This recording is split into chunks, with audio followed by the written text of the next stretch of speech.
हाँ जी, तो आज शुरू करते हैं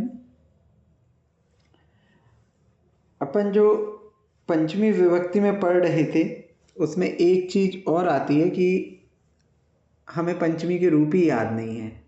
अब क्या करें, और फिर इतने सारे हैं तो कैसे करें। तो बहुत सरल तरीका है।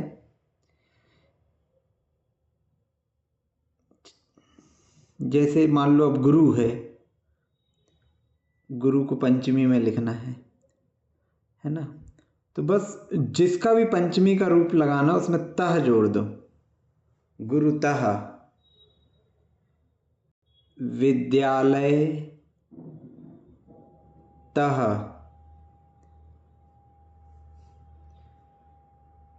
राम तः। ये मतलब चाहे आप रामात लिखो चाहे रामतः लिखो, चाहे विद्यालयात लिखो,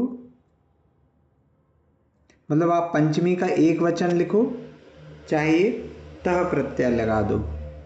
तो पूर्वतः आप सब तरह से इनको लिख सकते हो, जो भी आपको लिखना हो, है ना। इसी प्रकार सीतातः,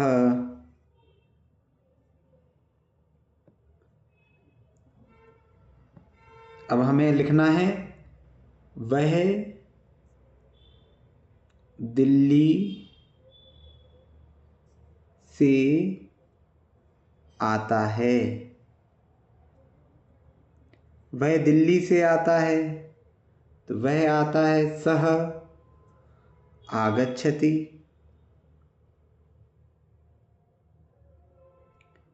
सह आगच्छति दिल्ली से आता है तो दिल्ली में पंचमी विभक्ति लगेगी। अब हमने तो अभी दिल्ली के रूप पढ़े ही नहीं, ईकारांत पढ़े ही नहीं, तो हमने यहाँ लिख दिया दिल्लीतः आगच्छति। सभी जगह ऐसा आप लिख सकते हो। जैसे वह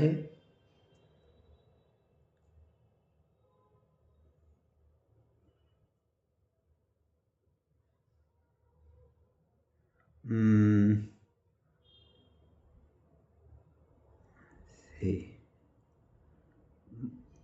मंदिर से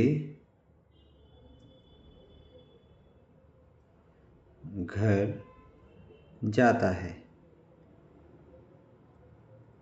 तो सह मंदिरतः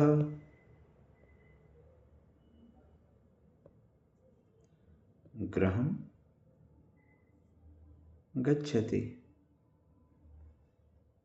बस आप तह जोड़ दीजिए, जो भी शब्द है उसमें तह जोड़ देंगे तो पंचमी विभक्ति का बोध होता है। नियम क्या हो गया भैया जी? इसमें लिंग का कोई फर्क नहीं पड़ता? नहीं, कुछ का भी कोई फर्क नहीं। किसी भी शब्द में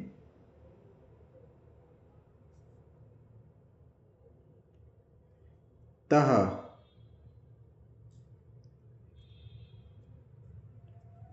विसर्ग के साथ हैं जोड़ देने से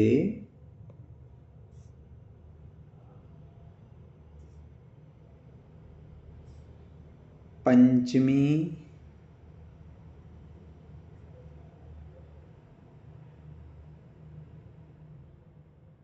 एक वचन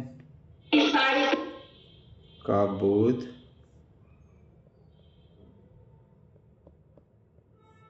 होता है।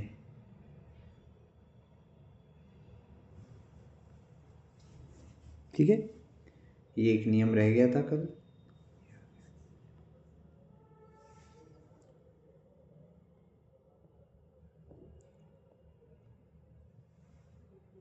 अपन हिंदी में भी कई बार प्रयोग करते साधारणतः।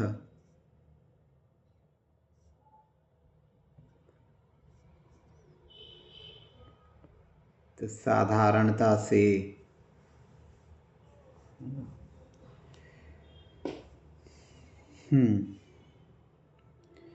ठीक है।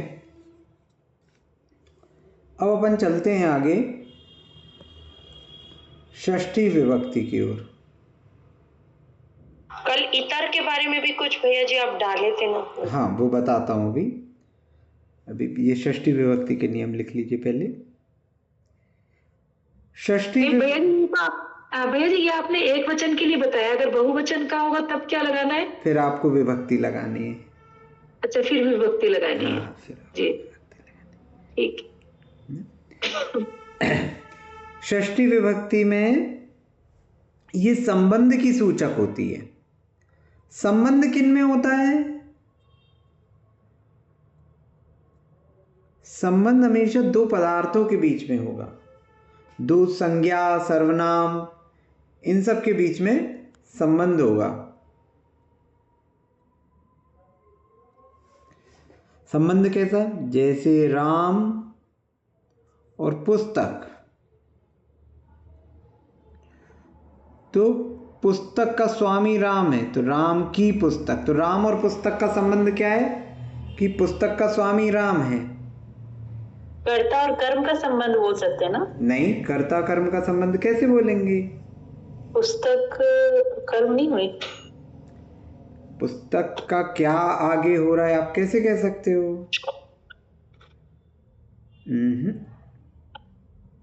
कर्ता ने कर्म को, राम ने पुस्तक को। तो ये तो आप अपने मन से बना रहे हो ना।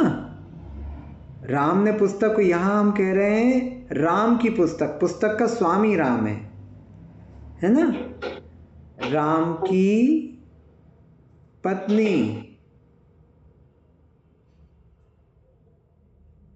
सीता, तो सीता तो अलग हो गई। कौन है सीता? राम की पत्नी, तो राम से संबंध बता रहे हैं, रामस्य भार्या। फिर इसी प्रकार मेरा घर,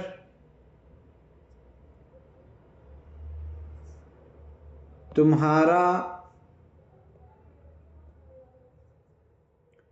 विद्यालय, तो विद्यालय तो है, विद्यालय का संबंध किससे? तुमसे है कि यह विद्यालय तुम्हारा है। घर तो बहुत सारे, लेकिन इस घर का संबंध मुझसे है कि ये मेरा घर है ना। हमारा देश, तो ये देश का संबंध किससे? हमसे है, हमारा देश। तो संबंध बताते हैं यहां पे। मोहन का मित्र,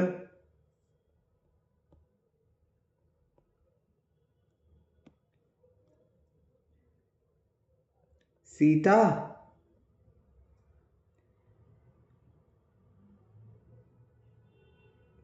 का अपन जैसे कह सकते सीता का थैला, बैग को थैला कहेंगे, सीता का थैला है ना। सीता का भाई, हाँ, सीता का भाई कह सकते हो, कुछ भी कह सकते हो। सोहन, सोहन के कपड़े। अब जैसे आप दर्जी के यहाँ गए, आपने कहा सोहन के कपड़े हो गए क्या, तो कपड़े तो उसके यहाँ बहुत सारे, लेकिन आपको कपड़े का संबंध बताना पड़ेगा कि सोहन के कपड़े चाहिए, कपड़े तो उसके यहाँ बहुत सारे हैं। तो ऐसे हम जब संबंध की बात करते हैं, दो वस्तुओं के बीच के संबंध की बात करते हैं, तो हम जिसके सापेक्ष संबंध बता रहे हैं। नियम क्या है? नियम है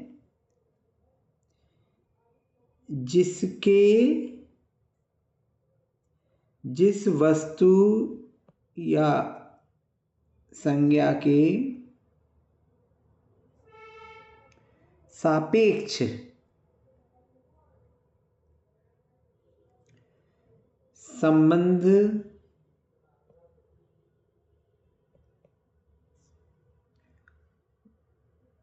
बताते हैं, बताया जाता है, उसमें षष्ठी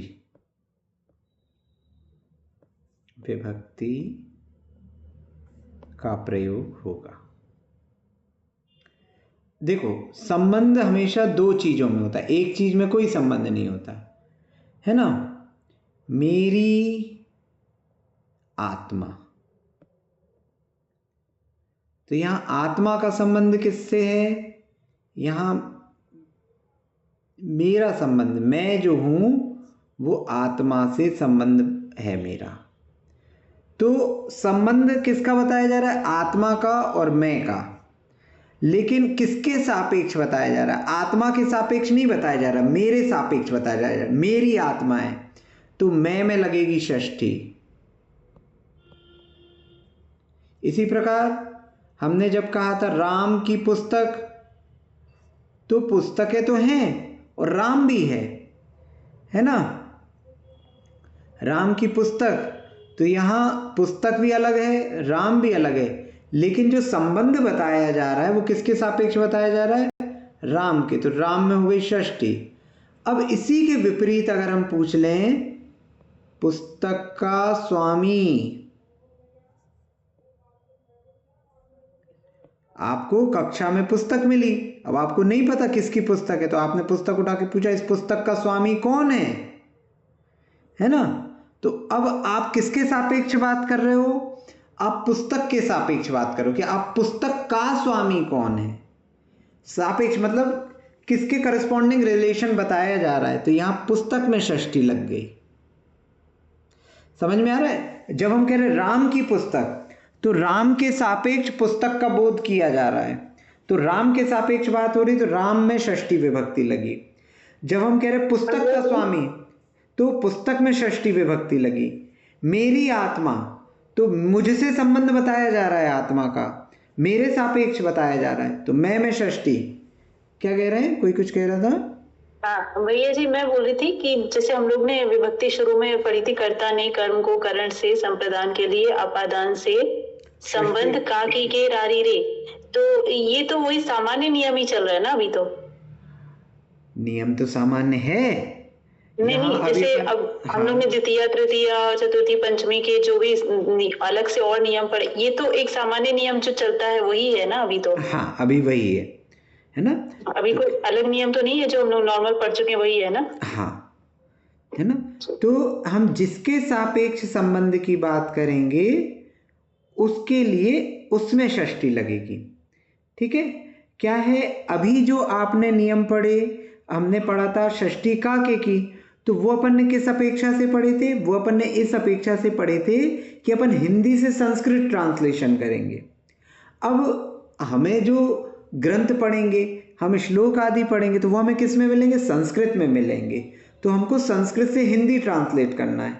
तो संस्कृत से हिंदी ट्रांसलेट करना है तो हमको ये देखना पड़ेगा, यदि किसी में षष्ठी लगी हुई है तो उसके सापेक्ष संबंध बताया जा रहा है। ठीक है, ये क्लियर है कि ये संबंध किससे बताया जाता है ना। अब अगर अपन को इसमें लिखना है तो अपन इसमें षष्ठी विभक्ति लगा देंगे, रामस्य। हाँ, जैसे अभी हमने दो संज्ञा ऐसे ले, तो गुण के साथ में भी हम लगा सकते हैं क्या षष्ठी? जैसे सीता की सहनशीलता या राम का क्रोध, ऐसे में भी लगा सकते हैं क्या? हाँ, मतलब वो उसका संबंधी तो बता रहे हैं ना। अब जैसे सहनशीलता तो सब में थी, लेकिन आप सीता की सहनशीलता की बात कर रहे हो, है ना। जी हाँ। तो सीता की सहनशीलता वहां पे मतलब सीता का संबंधी तो बता रहे हो, उसके गुणों से भी। राम की मर्यादा, इस प्रकार से ले सकते हैं जी। तो रामस्य पुस्तकम, जो भी अपन को विभक्ति, अभी अपन राम की पुस्तक अकेले ले रहे थे अपन ने। हमने पूछा राम का पुत्र कौन है? राम का पुत्र कौन है? तो राम का पुत्र, तो ये क्या हो गया? रामस्य पुत्र। अब कौन है, तो कौन है, पुत्र कौन है, तो कौन के लिए क्या लग जाएगा? कह अस्ति। ये कह अपन ने पढ़ा था ना, कह कऊ के, तो पुत्र है, एक पुत्र की बात हो रही है, तो ये इसके अनुसार लग गया। राम का पुत्र कौन है? रामस्य पुत्र का।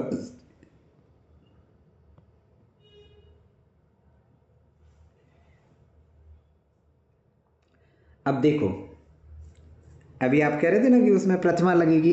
अब इसको अपन एक और सेंटेंस देखते हैं। मैंने कहा तुम जाते हो, ठीक है। तुम जाते हो तो ये मध्यम पुरुष का हो गया, तो ये तो सिंपल है। त्वम गच्छसि, मध्यम पुरुष एक वचन का। अब मैंने कहा तुम, इसको तो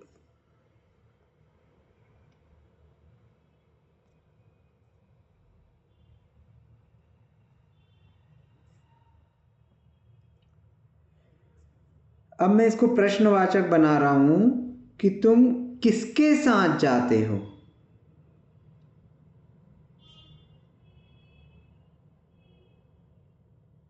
ठीक है, तुम किसके साथ जाते हो। तो किसके के लिए अपन ने क्या किया था, देखो यहां साथ की बात आ रही है। साथ के लिए हमने क्या कहा था, सह, और तृतीया विभक्ति का प्रयोग होगा सह सार्धम साकम के साथ। तो कह कऊ के, कम कऊ कान, केन काभ्याम कई। तो हम केन सह गच्छसि, तुम किसके साथ जाते हो। यहां तक समझ में आया। इसमें किसी को कोई समस्या। तुम जाते हो तुम गच्छसि, किसके साथ जाते हो, तो केन सह गच्छसि। ठीक है,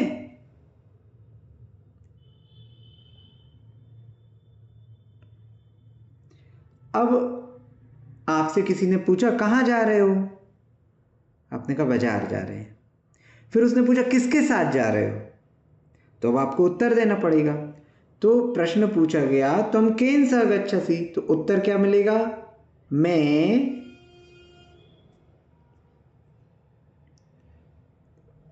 के साथ जाता हूं। अब यहां आप कुछ भी लिख सकते हो। मैं डैश के साथ जाता हूं, मैं राम के साथ जाता हूं, मैं सीता के साथ जाता हूं, मैं मित्र के साथ जाता हूं, मैं शिक्षक के साथ जाता हूं। ठीक है ना। जैसे मैंने लिखा मैं राम के साथ जाता हूं, मैं राम के साथ जाता हूं, तो इसको क्या लिखेंगे, अहम सह गच्छामि। और राम के साथ जा रहे हैं तो राम में क्या लग जाएगी, तृतीया विभक्ति, तो रामेण, रामेण सह गच्छामि। ये क्लियर है। इसमें किसी को कोई प्रश्न। जी नहीं। ठीक है, अब यहां पे मैंने लिख दिया, ध्यान से देखना है, सरल से कठिन की ओर जा रहे हैं। मैं पुत्र के साथ जाता हूं, तो यहां क्या हो जाएगा, पुत्रेण। अहम पुत्रेण सह गच्छामि, तृतीय विभक्ति लगाएंगे, जिसके साथ जाया जाता उसमें तृतीय विभक्ति। अब इस सेंटेंस से क्या बोध हो रहा है कि मैं पुत्र के साथ जाता हूं, मतलब मैं अपने पुत्र के साथ जा रहा हूं। अगर मैं कह रहा हूं अहम पुत्रेण सह गच्छामि, मैं पुत्र के साथ जाता हूं, तो मतलब मैं स्वयं के पुत्र के साथ जा रहा हूं। अब इसमें अगर हमने थोड़ा सा परिवर्तन कर दिया, मैं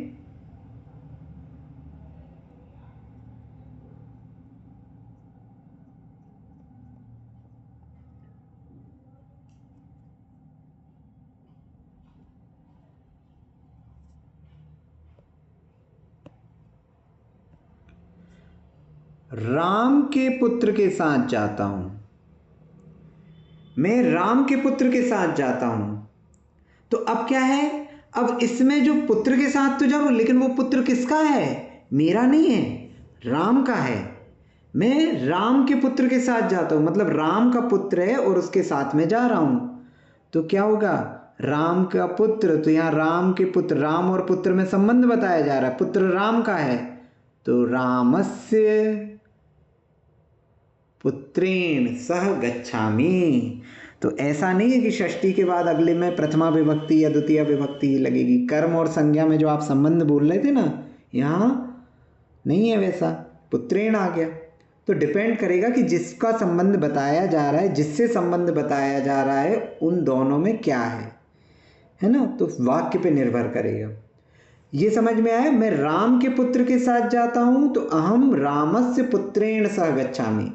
पुत्र में तृतीया क्यों आई? क्योंकि साथ लिखा हुआ है और अपन ने नियम पढ़ा था सह सार्धम साकम समम, मतलब साथ का जब भी योग होगा तो उसमें तृतीया विभक्ति का प्रयोग होगा, इसलिए पुत्रेण रहा। और पुत्र और राम में संबंध था। पुत्र किसके सापेक्ष था? तो राम के सापेक्ष पुत्र था, इसलिए रामस्य पुत्रेण लिखा। समझ में आया ये? भैया जी अगर सीता के पुत्र के साथ है तो सीता यहाँ आएगा, है ना? हाँ सीता यहाँ, वो तो जो भी होगा उसके हिसाब से रहेगा। हाँ उसकी पंचमी विभक्ति। ठीक है, ठीक है। किसी को इसमें कोई प्रश्न?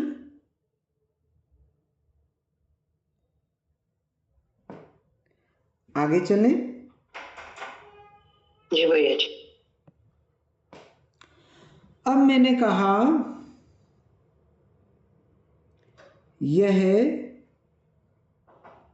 पुस्तक है। हाँ दीदी, यह पुस्तक है, यह पुस्तक है। तो ये देखो, ये एक सामान्य वाक्य हो गया, यह पुस्तक है। तो यह यहाँ पर जो है पुस्तक के लिए इसका बोध हो रहा है। अब यह जो हमने पढ़ा था, एतत् के लिए पढ़ा था हमने, यह है ना। एतत् का मतलब अपन ने यह पढ़ा था। तो अब एतत् तो है, अब एतत् के रूप किस में चलाने? पुल्लिंग में, स्त्रीलिंग में, नपुंसक लिंग में। तो यह किसके लिए प्रयोग हो रहा? पुस्तक के लिए प्रयोग हो रहा।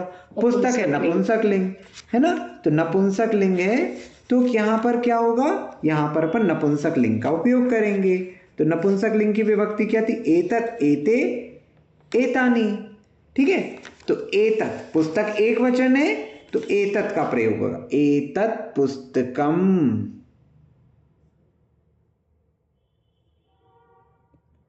एतत् पुस्तकम अस्ति। ठीक है। यहां तक तो किसी को कोई समस्या नहीं होगी। किसी को कोई समस्या है क्या इसमें? नहीं भैया जी। ठीक है। अब यह पुस्तक तो है, अब मैं कहना चाह रहा हूं इसी में हल्का सा परिवर्तन करके, यह मेरी पुस्तक है। अभी तो क्या था? यह पुस्तक है, वो ठीक है, एतत् पुस्तकम अस्ति। अब किसकी पुस्तक है? यह मेरी पुस्तक है। तो यहां मेरी जो है, मेरे सापेक्ष उस पुस्तक का संबंध बताया जा रहा है। तो मेरी के रूप का ऐसे चलेंगे, अस्मद से, मैं से, है ना। तो अस्मद के जो रूप अपन ने चलाए थे कौन से? अहम, आवाम, वयम, माम, आवाम, अस्मान, मया, आवाभ्याम, अस्माभि, मई, आव्यो, अस्मासु, है ना। तो इसमें पंचमी में क्या हो जाएगा? इसमें अपन पंचमी में देखेंगे तो यहां पर मत,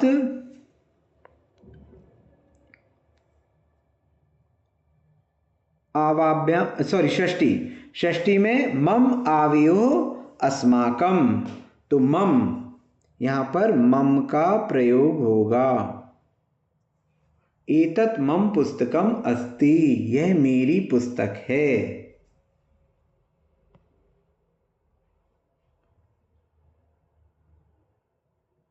सह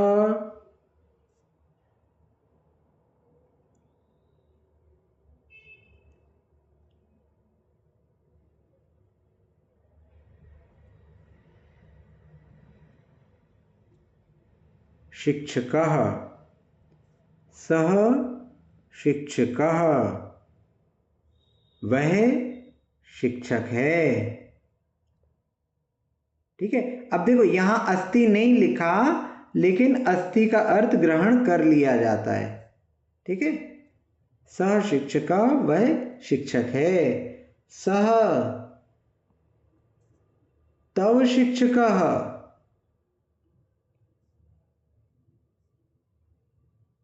सह तव शिक्षकः, वह शिक्षक है। वह तव यानी तुम्हारा, युष्मत में षष्ठी का एक वचन। तव युवयो युष्माकम, वह तुम्हारा शिक्षक है।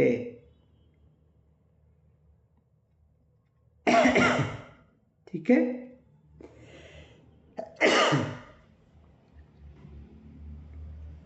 क्लियर है ये?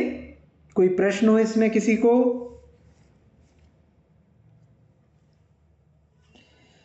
तो षष्ठी विभक्ति के अपन बहुत सारे प्रयोग पहले भी कर चुके। यहाँ पर अपन फिर से षष्ठी विभक्ति के नियम पढ़ रहे थे, तो अपन ने थोड़े से प्रयोग फिर से देख लिए। ठीक है, अब आगे के नियम देखें षष्ठी विभक्ति के। यहाँ तक तो मेरे ख्याल से समस्या नहीं होगी। ठीक है जी। अब आगे चलते।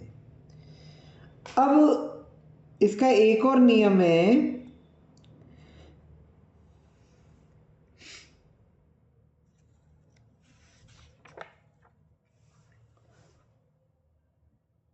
बहुत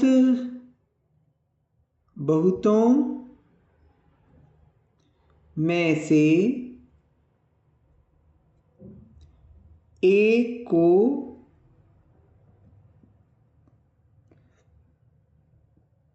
छांटा जाए।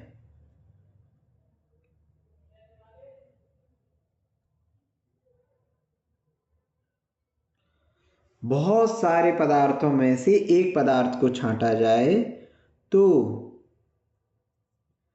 जिसमें से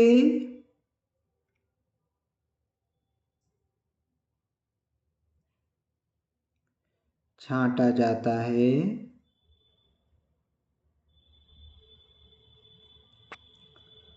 उसमें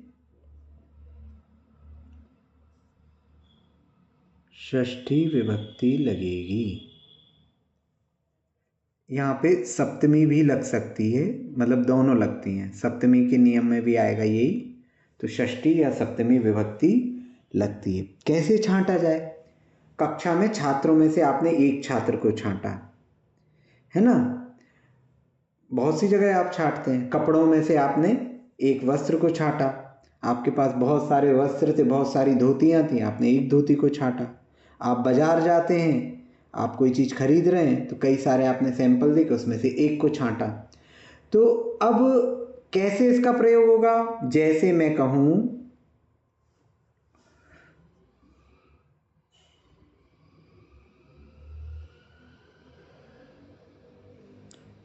कवियों में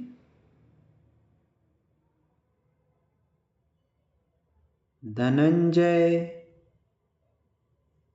श्रेष्ठ हैं।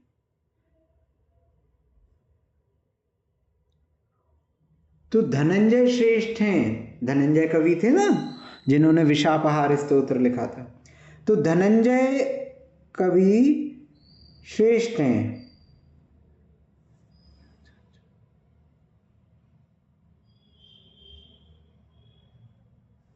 ठीक है, धनंजय कवि श्रेष्ठ हैं। तो किसमें श्रेष्ठ हैं? कवियों में श्रेष्ठ हैं। तो हमने क्या किया, सारे कवियों मतलब बहुत सारे कवियों में से एक धनंजय कवि को चुना श्रेष्ठता के लिए। तो देखो, चुना किस में से जा रहा है? कवियों में से चुना जा रहा है ना। धनंजय कवि को चुना है, लेकिन किस में से चुना है? कवियों में से चुना है। तो कवियों में से चुना है, तो कवियों में क्या लग जाएगी? षष्ठी। और कवियों लिखा है तो षष्ठी का बहुवचन। ठीक है ना। तो कवि के रूप कैसे चलेंगे? कवि के रूप चलेंगे मुनि जैसे। अपन ने इकारांत पुल्लिंग के रूप चल पढ़े थे, तो वहां पर क्या आया था? कवि नाम, ई नाम, तो कवि नाम। ठीक है, तो यहां भले ही मैं लिखा हुआ है, लेकिन हमने क्या लगाया? षष्ठी का बहुवचन। क्यों? क्योंकि कवियों में से चुना जा रहा है। कवीनाम धनंजयः, धनंजय पुल्लिंग है, बालक के जैसे रूप चलेंगे। श्रेष्ठः विशेष विशेषण संबंध हो गया, धनंजय श्रेष्ठ हैं, श्रेष्ठ उनका विशेषण हो गया। कवीनाम धनंजयः श्रेष्ठः। फलों में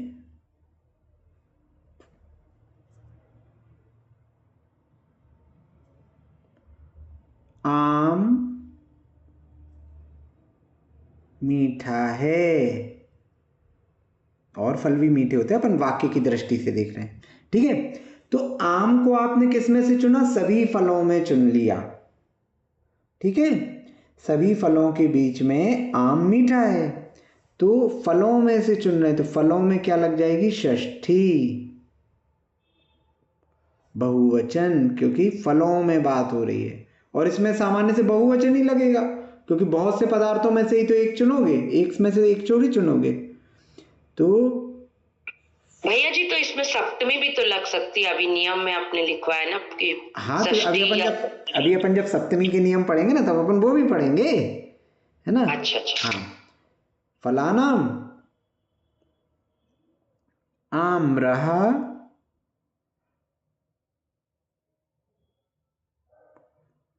आम्रम आम्रफलम मधुरम, मीठे को मधुर कहेंगे। फलों में आम्रफलम मधुरम अस्ति, फलानाम आम्रफलम मधुरम अस्ति, फलों में आम्रफल मीठा है।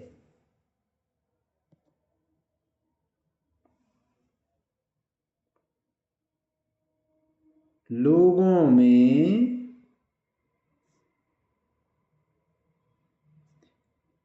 रावण दुष्ट है,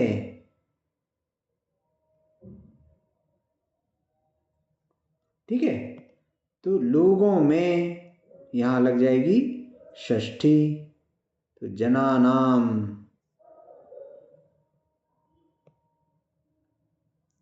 रावणः दुष्टः,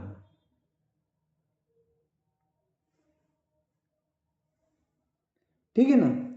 तो इस प्रकार से आप प्रयोग कर सकते हैं। जब आप बहुत से पदार्थों में से किसी एक को चुनते हैं, तो आप उसकी विशेषता आदि बताते हुए ऐसे लिख सकते हैं। ये क्लियर है? इसको जनेशु भी बोल सकते हैं ना, जनेशु रावण दुष्ट। हाँ, अभी अपन सप्तमी के नियम पढ़ेंगे, अभी अपन षष्ठी के पढ़ रहे हैं, है ना, उसमें फिर अपन उसको भी लेंगे, ठीक है। तो ये याद रखना, जब बहुतों में से एक को चुना जाए तब, ठीक है। इसमें किसी को कोई प्रश्न?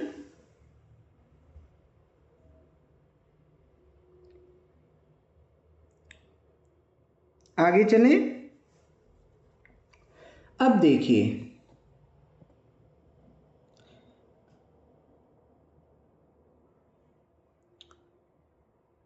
स्मरण करना,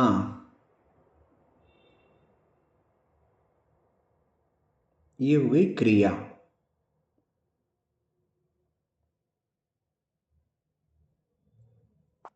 इसके रूप कैसे चलेंगे? तो इसके रूप चलेंगे स्मरति, स्मरतः, जैसे पठति पठता के चलते थे, स्मरन्ति,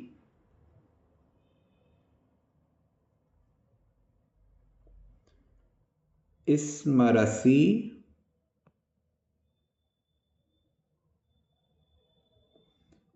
स्मरथः, स्मरथ, स्मरामि,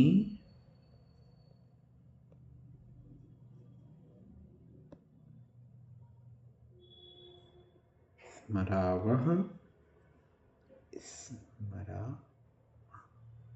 ठीक है।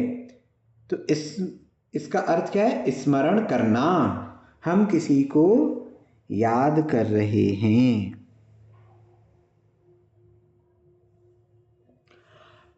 जब याद करने की बात आती किसी को,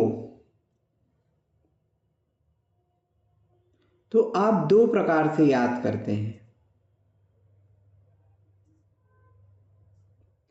किसी को स्मरण करना,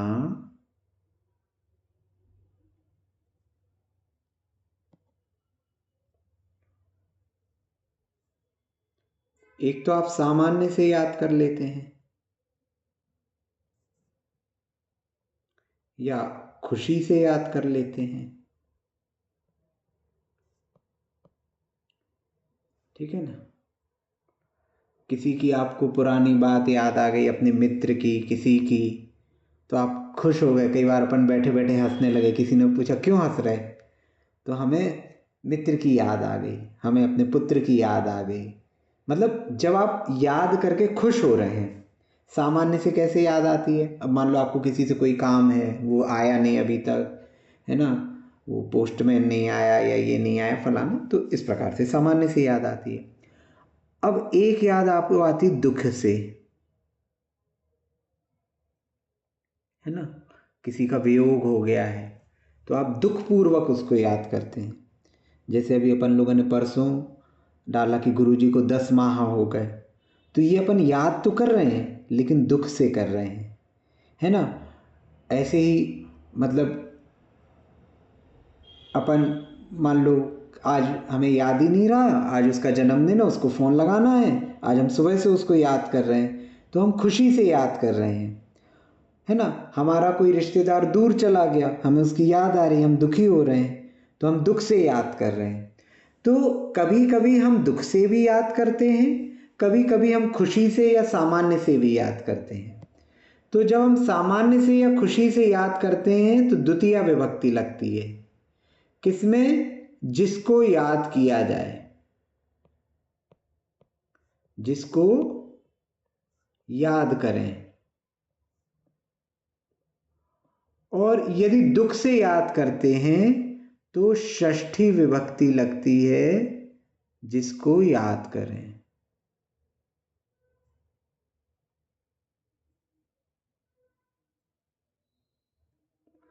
अब मैंने कहा आज मुझे गुरुजी की बहुत याद आ रही है, मैं दुखी हो गया, तो अब मैं क्या कहूँगा? आज मुझे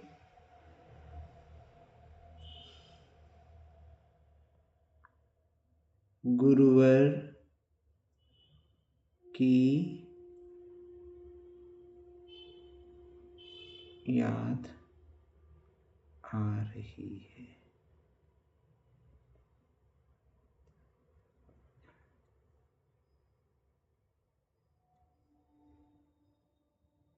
ठीक है, तो आज के लिए अपन प्रयोग करते अद्य, ठीक है। आज का मतलब होता है अद्य। मुझे गुरुवर की याद आ रही है, तो मुझे याद आ रही है, तो अहम इस मरामी, ठीक है, मुझे याद आ रही है। अब गुरुवर की याद आ रही है, तो यहां पर सामान्य से अगर कोई पढ़ेगा तो उसे नहीं पता कि भैया आपको गुरुवर की याद आ रही है, आप प्रसन्नता से याद कर रहे हैं कि दुख से याद कर रहे हैं। तो ये जो कहने वाला है ना, यदि वो इसमें लिख देता है मुझे गुरुवर की याद आ रही है और मैं दुखी हो रहा हूँ, है ना, तो फिर आपको समझ में आ जाएगा। आगे पीछे का देख के या फिर जो वक्ता है वो स्वयं ही जानता है कि वो दुखी हो रहा है कि प्रसन्न हो रहा है। तो यदि हम दुख के साथ याद कर रहे हैं तो गुरुवरस्य,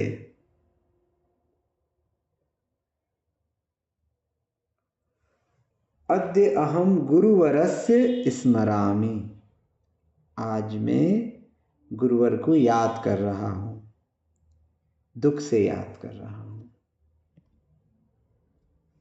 और यदि कोई कहे अहम पुत्रम स्मरामि,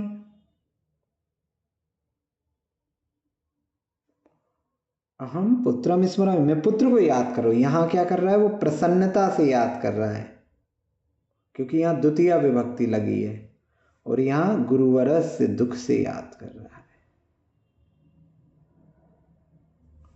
समझ में है? विभक्ति धातु वही है, क्रिया वही है, स्मरण करना, लेकिन अगर षष्ठी लगा दी तो उसमें दुख का बोध है, और यदि द्वितीया लगा दी तो सामान्य से या प्रसन्नता का बोध है। ये क्लियर है? तो अब आप प्रसन्नता से याद कर रहे हैं कि दुख से याद कर रहे हैं? तो यदि आप वार्तालाप कर रहे हैं, यदि आप किसी से चर्चा कर रहे हैं, तो आप तो स्वयं ही वाक्य बोल रहे हैं, है ना? तो आप स्वयं वाक्य बोल रहे हैं, तो आपको पता है कि आपको पंचमी लगानी, षष्ठी लगानी है कि द्वितीया लगानी है।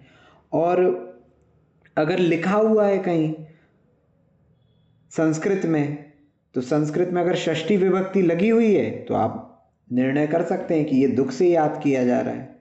और अगर हिंदी से संस्कृत करनी है तो फिर आप या तो वहाँ पे खेद पूर्वक लिखा है कि नहीं ब्रैकेट में, और यदि नहीं लिखा है तो फिर आप आगे पीछे का पढ़ेंगे, है ना? जैसे मैंने कहा आज गुरुवर के महाप्रयाण के 10 माह हो गए, आज मुझे गुरुवर की बहुत याद आ रही है, तो ऑफकोर्स मैं षष्ठी का ही प्रयोग करूंगा, क्योंकि मैं महाप्रयाण की बात कर रहा हूँ, उनकी समाधि की बात कर रहा हूँ, है ना? और यदि कोई कह रहा है आज मेरे पुत्र का जन्म दिवस है, आज मुझे उसकी बहुत याद आ रही है, तो वो फिर सुख से याद कर रहा होगा।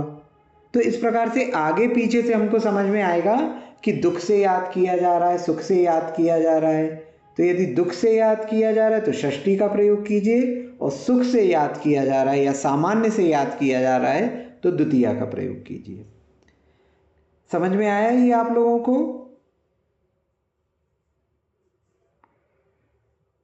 हाँ भैया जी। कोई प्रश्न इसमें किसी को? आगे चलें? ठीक है, ठीक है। तो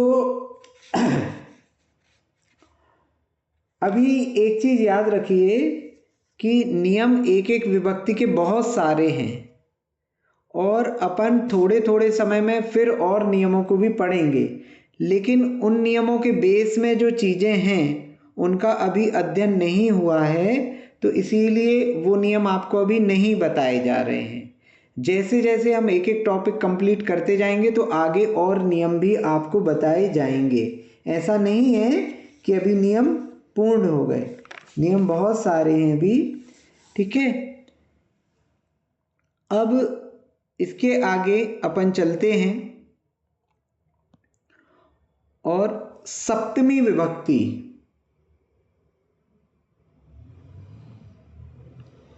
सप्तमी विभक्ति का उपयोग कहाँ होता है वो हम देखेंगे।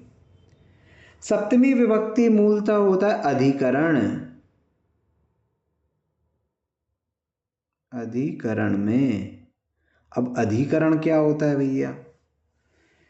तो अधिकरण क्या है, इसका शब्द से ही व्युत्पत्ति हो रही है कि क्रिया के आधार को अधिकरण कहते हैं। क्रिया के आधार को अधिकरण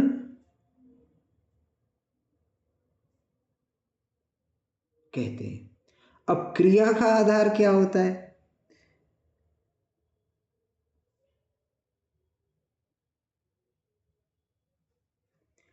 क्रिया का आधार अर्थात जहां पर या जिसमें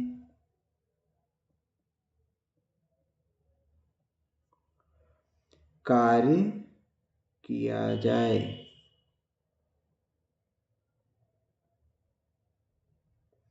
कार्य कहां पर हो रहा है? किसमें हो रहा है, वो कहलाता है अधिकरण। जैसे मैं विद्यालय में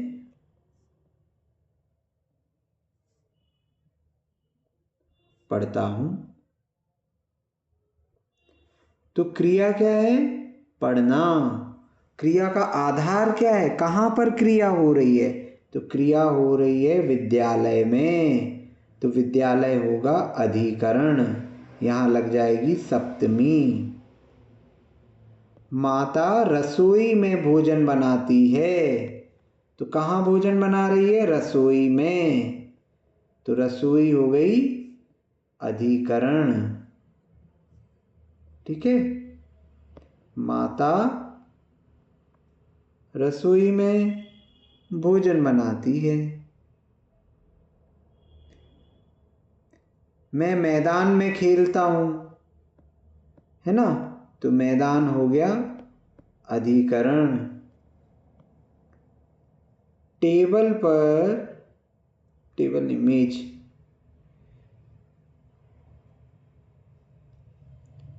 मेज पर पुस्तक है, रखी है, तो क्रिया क्या है, रखी है। कहां पर हो रही है, रखी है, तो मेज पर रखी है, तो ये मेज हो गई अधिकरण।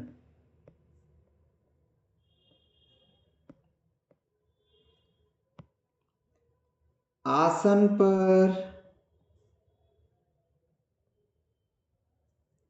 बैठता हूं,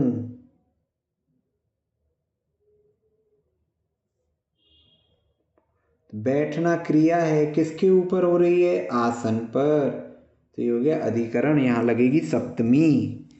तो इस प्रकार से जो अधिकरण है, जहां पर क्रिया हुई है या जिसमें वह कार्य किया जा रहा है, तो उसको कहेंगे अधिकरण, यहां पर लगेगी सप्तमी। ठीक है,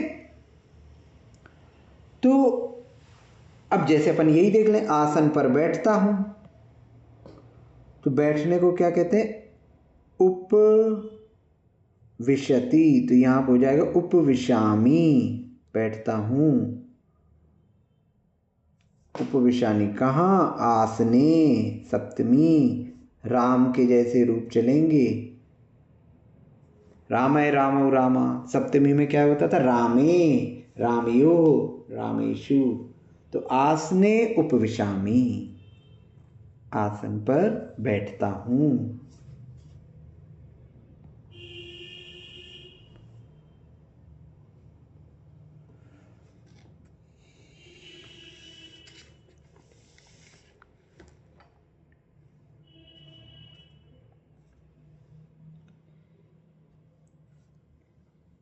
समय के, ठीक है, ये समझ में आया, ये आप कई जगह देख चुके हो।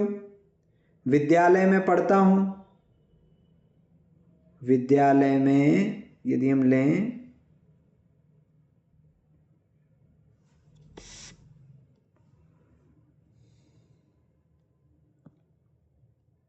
राम विद्यालय में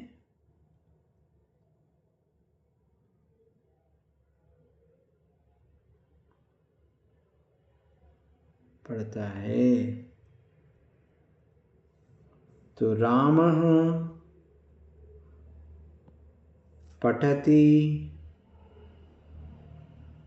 ठीक है, अब पढ़ना क्रिया है, कहाँ हो रही क्रिया, विद्यालय में, तो यहां लग जाएगी सप्तमी, विद्यालय। ठीक है, इसी प्रकार समय के बोध में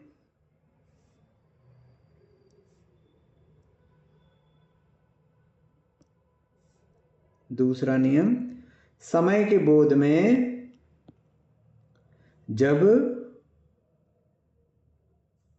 क्रिया होती है,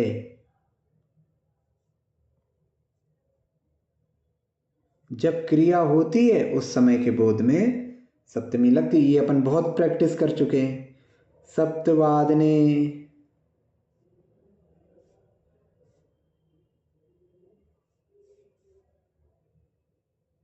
मंदिरम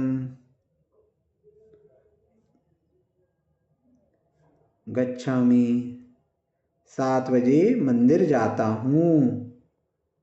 प्रातः काले मंदिरम गच्छामि, सायंकाले, है ना, तो सुबह मंदिर जाता हूँ।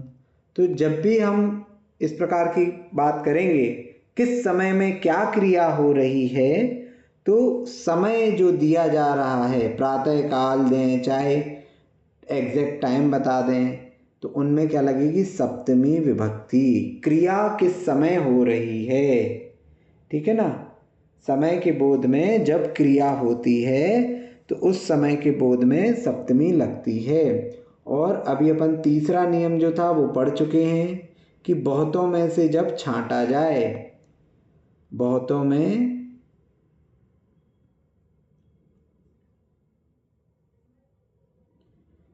एक को छांटने पर, है ना। ये सारे नियम अपन पढ़ चुके और अपन इनकी प्रैक्टिस भी कर चुके, इसलिए फटाफट कर रहे हैं। छांटने पर, बहुतों में एक को छांटने पर, तो जैसे अपन ने कहा था षष्ठी और सप्तमी दोनों लगेंगी, है ना। तो वहाँ अपन क्या कह रहे थे, लोगों में रावण, है ना, ऊपर अपन ने लिया था लोगों में रावण,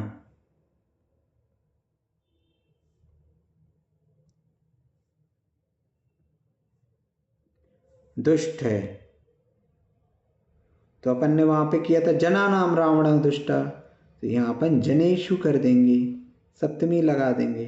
तो आप चाहे जना नाम करो चाहे जनेशु करो, दोनों ही सही रहेंगे। रावण दुष्टः,